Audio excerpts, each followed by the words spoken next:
Today's GCCs are being asked to deliver more product ownership, patent based innovation, AI led transformation, and strategic influence on core business outcomes.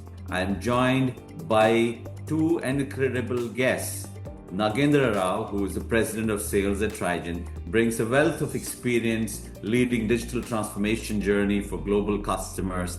We also have KSV, a recognized thought leader and trusted advisor to CXOs who are building future-ready organization through AI, engineering excellence, and talent modernization. How do we leverage the data to get more productivity? The focus is to leverage the capacity that is set up here for talent to help them navigate the challenges of digital transformation, the challenges of cybersecurity, challenges of getting the right talent at the affordable cost, and identifying the talent with capabilities. The job market has completely evolved and changed. It's become very tough to hire people who know this new world order and AI and can move with the speed and agility which they want. Many of the structural changes required is to enable the leaders here in India to work in teams which are globally located, enable the leaders there to start understanding the cultural nuances, and tell them, for example, what does it mean to work with an Indian leader. The typical expectation is GCs are often expected to act like a startup, being agile, being nimble, but run on an enterprise timeline and governance models, right? I think that is what the challenge is. And that brings me to another question which hovers around leadership.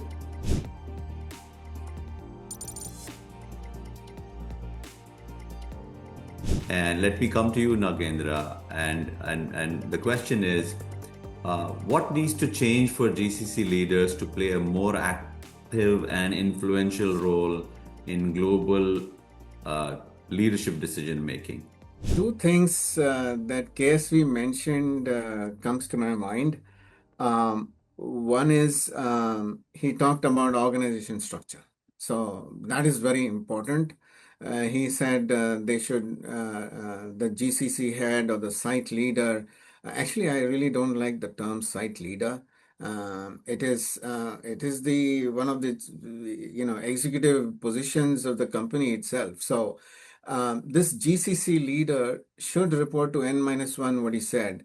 So it should be a part of the executive board. So that is one change that needs to be done instead of finding somebody who has worked with offshore teams and reduced costs and run projects efficiently. That was traditionally what used to be the India, Bangalore, Gurgaon, Ahmedabad, or Hyderabad head, the site leader. That has to change to an executive level.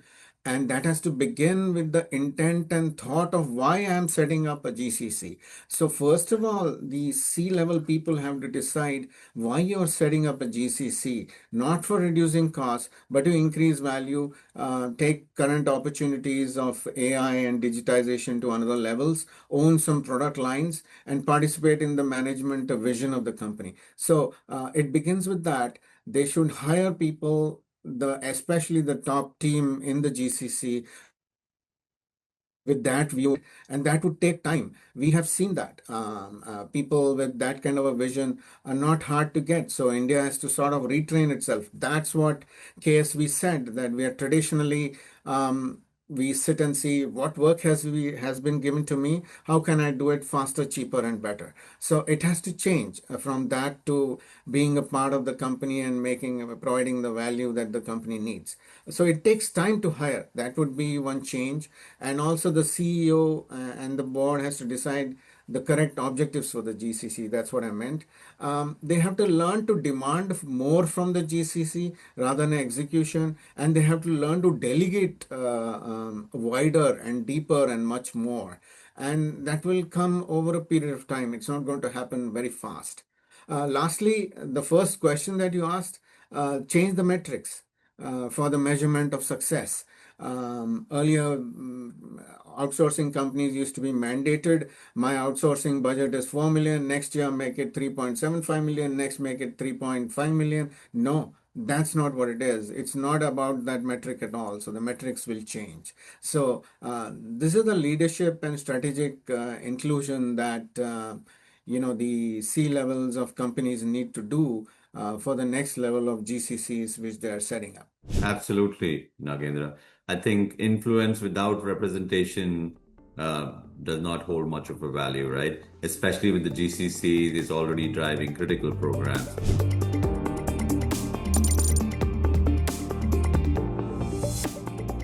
So, my final question would be, let's say by the next 5 years, by 2030, do you believe GCCs in India will fully own and operate global product lines?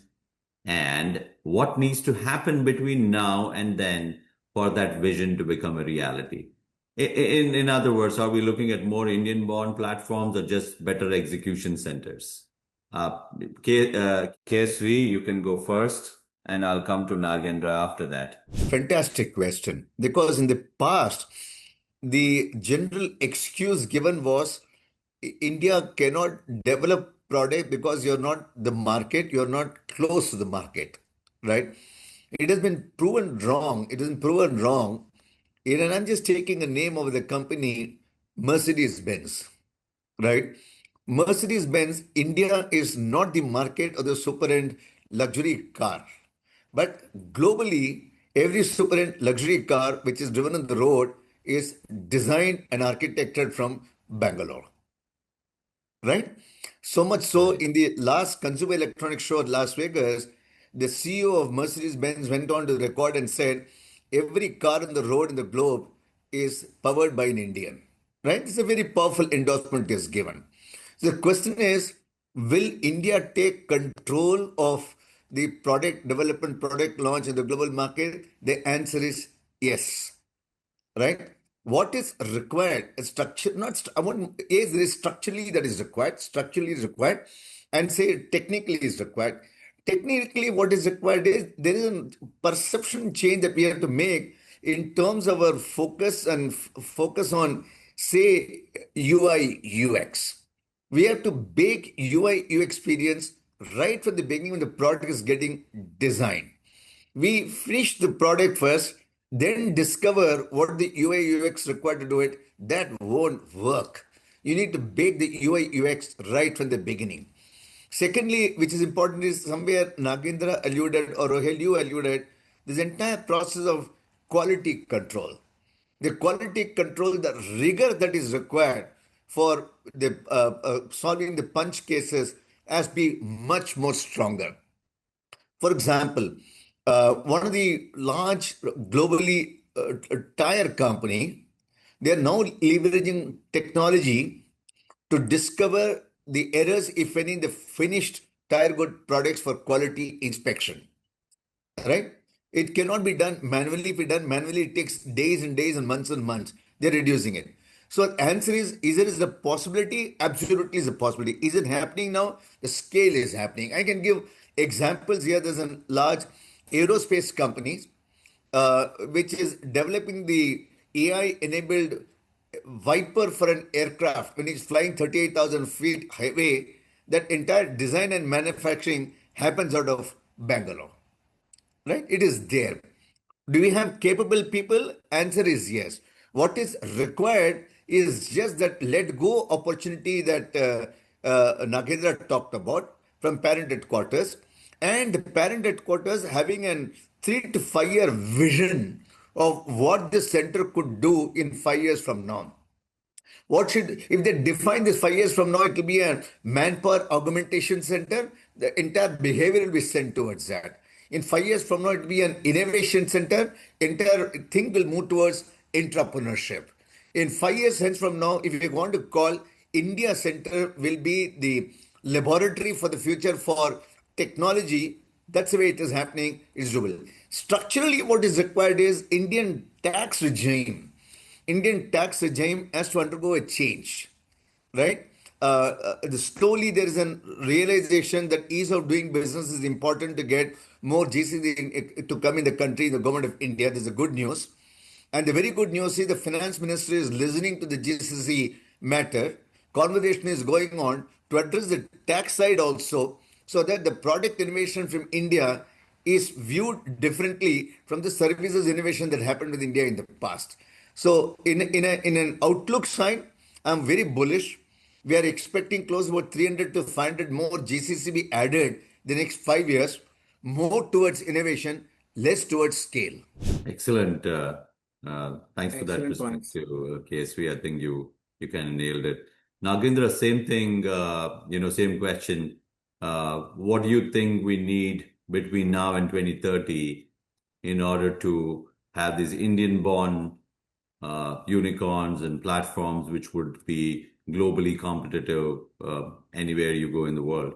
Yeah, it's a wonderful vision. What KSV said reminds me, I was speaking to a relative, a nephew of mine, and he said he designs the entire cockpit electronics for most of the cars. He's in one of the large integrators. So, KSV, what you said is right. I didn't know that we did it for everybody.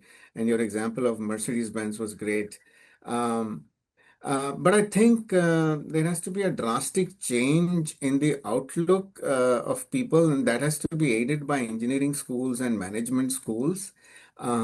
People have traditionally had engineering skills and they want to do one thing. I'll be a front end guy, I'll be this guy, I'll be that guy.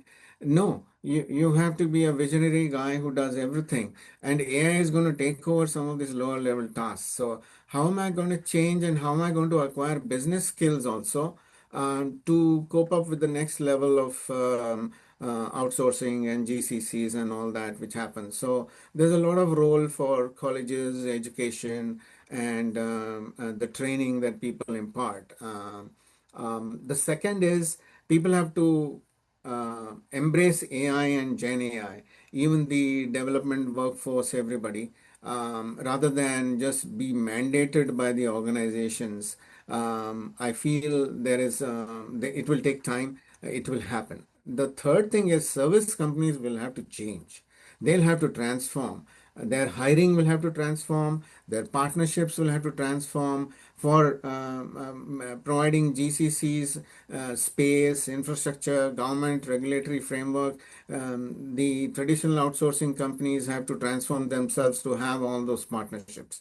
The last thing which KSV mentioned was reform and support. So there's also the support required from government and from NASSCOM also, the Indian Apex Software Organization, to help the GCCs go to the next level. The valuations will change. How will it be taxed? Everything has to help. So I feel four things. One is the training, the engineering skills, business skills. Second is AI, Gen AI, the service companies embracing that and the developers embracing that, and the service company transformation, and then government and NASSCOM organizational support. I think these things will have to be done in the next few years to make this GCC wave very, very successful. Rohel.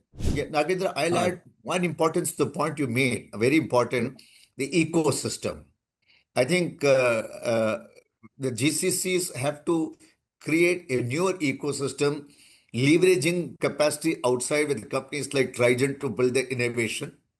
And the service providers has to start looking at the GCCs as an extended arm locally in India and don't see them as a cost destination for the parent enterprise with whom they're doing business in the US. Both are important. Look at the ecosystem from a fresh lens, reimagine the ecosystem for both GC and service providers is what perhaps we could team up to rethink and reimagine and recreate for the country. Good point you made. KSV. Yeah. Absolutely, KSV and Nagendra. I think there was billion points in KSV. I think if I have to add, I think India is no longer a low cost destination. Let's face it. I mean, we need to up our game, and we realize that, right? We have a lot of other countries who have become much more cost competitive when it comes to plain vanilla kind of skill sets and that for work. And we know there is Eastern Europe and there is Manila, Philippines has always been there, and there are some other pockets as well. So I think great perspective in terms of academia, academia gap that we see, and that has become a very prominent gap when it comes to skilling of and availability and skill set of the talent pool.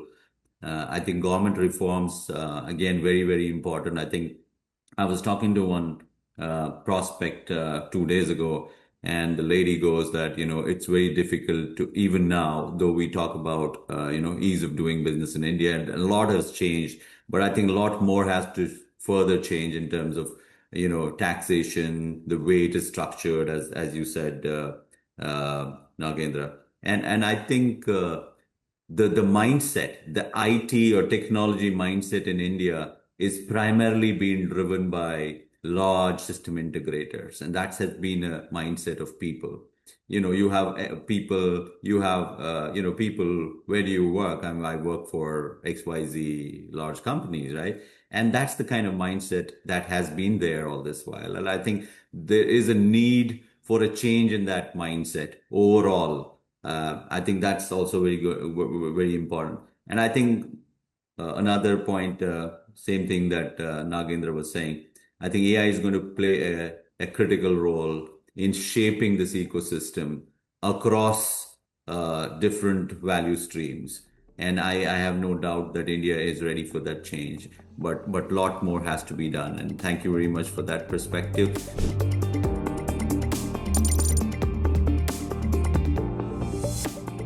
I think in the end, if I may ask you this question, if you had 30 seconds in front of the global board, what would you say to them about rethinking their India GCC strategy today versus what we would have told them, let's say, 5 years ago? KSV, I'll go with you first, and then to Nagendra, and probably I'll come in later. I will say, don't aim for building scale. Have a 5-year vision. See, look at, let go, many of the unsolved problem we solve from here. It's doable from India. Excellent. Wonderful. Nagendra, what are your thoughts? I would probably tell them, don't ask questions about costs, hiring, security, IP, attrition, how do you communicate, and so on. Those are all solved and done. Ask the GCC and the people that you set up over there, how will you provide value to the company? How will you manage my product lines? How will you lead my AI and digitization process? And how you will help me gain more market share? Have those questions for the GCC, and that will be the success for the future. Excellent. I think it's not just from an India standpoint, right? It's also from the markets where we attract these businesses from. I think U.S., North America, EMEA market have been traditionally, having their innovation centers in India for a very long time. And I think my message to the board would be, give India a chance to be part of your decision making when you aim to set up a capability center or an innovation center in India. Let India Center have an equal say in the boardroom when it comes to critical decision making, the point that we've already discussed. And let India not be perceived as only a low-cost destination, because we don't want to be operating in that segment anymore. I think our value has to go up in terms of what India brings to the world. I think it's not just low cost, it's innovation, it's product engineering, which is a proven capability that. And another point, I think, before, I wanted to talk about it earlier but just forgot. I think Indians have always been going abroad and proving, they proven their mettle in engineering space. But the thing is, now the equation has changed a little bit, which means we are able to keep those guys here rather than shipping them up to a Silicon Valley or a Houston, Texas, or somewhere in Germany, right? Which used to happen earlier. I think that has changed a little bit. I think a lot more has to be done there. So I think, yeah, great. I think we've had a great session today. And what we hear today is very clear. GCCs are no longer just delivery engines. They're becoming centers of innovation, influence, and long-term value. But to truly realize the potential, I think boards must align strategy with investment elevate their leadership, and rethink what success looks like. Thank you, KSV and Nagendra, for the insight-rich conversation, and thank you all for joining us on Beyond the Stack. Until next time.